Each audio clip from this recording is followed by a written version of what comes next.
Hello, Rain here working on the John Deere 2510 here again today. Though I don't actually plan on working on the tractor here, at least for starters. Just checking out behind the tractor, seeing how our last fix is going here. And so far, I don't see any leakage occurring. Although I'm probably going to have to clean up the mess that's under the tractor just to double check and make sure, see if there's anything else leaking. Again, the assumption is possibly the rock shaft is 3-point is leaking here as well. But yeah, we'll have to, like I said, see once. It doesn't look like that's leaking. And yeah, wow, what a nightmare getting that fixed. Anyway, did a couple other things off camera here on the tractor as well. I pulled out the ether injection. Again, if you recall, there was ether injection right up in here. I took all that out and just plugged the hole, stuck a bolt in it. Never have used it to my knowledge, and I'm not sure that I necessarily ever plan on using it, so I just got rid of it. It's sitting on the bench over there, but yeah, I just took it out. Anyway, this video, I'm planning on working on the duals here for the tractor. Again, I'm waiting on my sandblaster kit to come here so I can sandblast the cab. Just a real quick backstory on that. I ordered that, it's about a month ago here actually now. About a week and a half ago, they finally said it shipped. Again, we got the 4th of July in there, so okay, I suppose holiday. They must be a little slow or something. But anyway, about a week and a half ago, they finally said it shipped. And it's like, okay, I keep checking the shipping, the tracking number to see if there's any tracking updates. Finally, like a week went by, I'm like, okay, something's wrong. There's no tracking updates. I contacted them, asked them about it, and they got me back with me like a day or so later. And like, oh, yeah, apparently it, according to our information, it went to the FedEx shipment center, but they don't know what happened to it after that. So they have re-shipped the product, and this time they did it like the next day. I got another tracking number, and this time it is shipping. So I should have it here within the next couple of days here, hopefully. Again, I'm kind of waiting on that at this point here. I did not realize it would take me like a month to get said product. Never would have guessed that when I figured 2 weeks, but yeah, anyway, speaking of getting stuff, everyone, I've got quite a bit of stuff ordered here as well coming for the tractor. Once that sandblaster kit shows up, sandblast the cab, probably some more welding coming up, and then definitely some fabricating coming up as well. So yeah, lots of stuff going to be hopefully happening here over the next couple of weeks. Also got a couple of busy weeks coming up here, so I'm not sure how much we'll actually be getting to it, but we'll try to. So anyway, let's get to the duals on the tractor here. I was kind of looking around at what I could work on in the tractor. It's like, oh, I got the duals sitting out there. We're going to start cleaning them. So let's go out there and start cleaning.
we kind of got rained out of the last part of the video there, but it doesn't look like we maybe necessarily made that much progress. But I got the entire outside wire brushed there.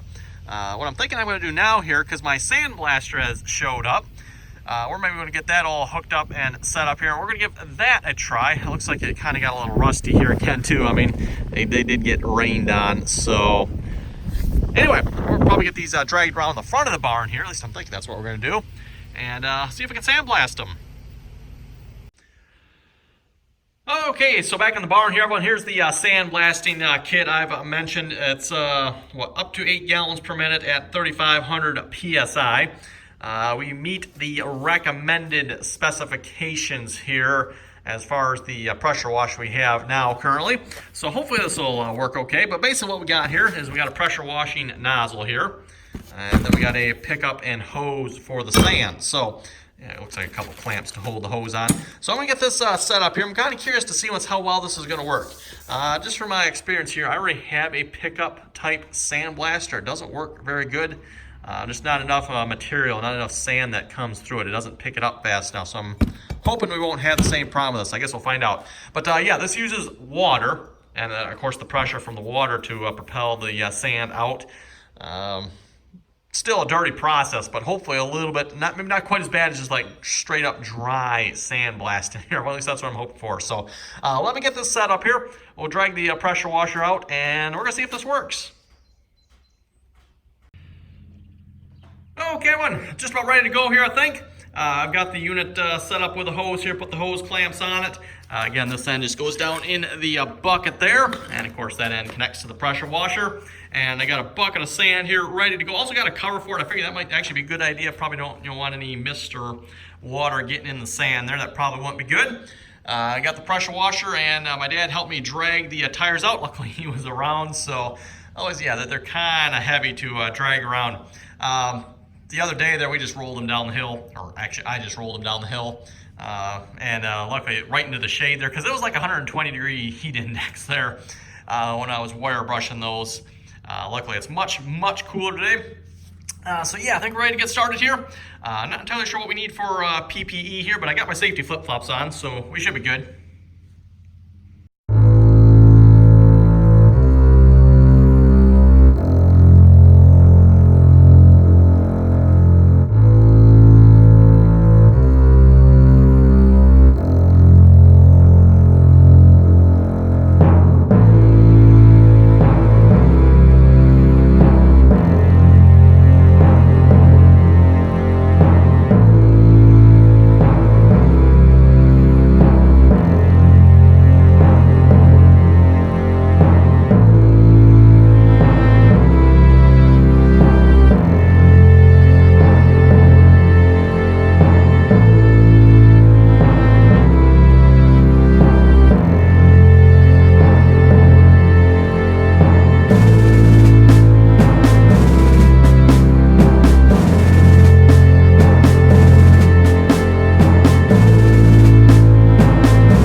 Well, I want to have to say, after having used this pressure washer sandblaster, this thing works really good. I'm really liking it here so far. Yeah, definitely works really nice. Having that cover on top the pail here, by the way, I think that's definitely a good idea as well. You could definitely see water running off the pail. There's all water sitting on top of the cover as well. You know, again, I don't know how long this hose is. It probably says somewhere. 13 and a half foot. Okay, that's a weird length. But 13 and a half feet of hose there. So, yes, gets you a fair distance from the bucket, but still not that far. But yeah, that seems like that worked out pretty good here. We'll go outside and look at the tires here in a minute. It is the next day here. After I finished sandblasting here, I went in and got all cleaned up. Let's face it, everyone, it's still sandblasting, so it's still a pretty good mess here. But yeah, you can see, unfortunately, they do get some rust on them pretty quickly here. I didn't do nothing to protect them. Again, it's the next day here. As of last night, they look pretty good. I just finished wire brushing this one, and it only took like a couple minutes, everyone, to wire brush it, so it turned out pretty good. I think I'm going to go ahead and get this one painted here. That'll be the next video, by the way. So next video, we're going to work on painting it. I used up pretty much all the sand I had on hand.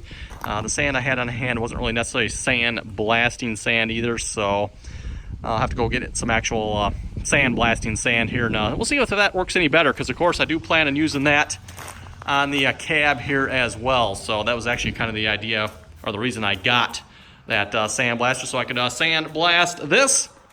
And then I just have to think, well, hey, I've got the duals out, I might as well do those too, right? So anyway, everyone, we're gonna wrap this video up. Again, thanks for watching, and if you're looking at one of these, seems like it works really good to me. Oh, the only complaint I did have, and maybe you noticed this in the video too, it doesn't seem to be super consistent with the sand. It's kind of like comes out in clumps a little bit, it seems like. And again, that might just because of the sand I was using. We'll see if I get some actual blasting media, if that'll work any better. But yeah, it wasn't super smooth, I guess I could say. It came out good. It was, wasn't consistent, I guess, the way it delivered the sand. I don't know if that's just the way it sucks it up, but yeah. Anyway, like I said, everyone, again, thanks for watching. Comments or questions, be sure to leave them below.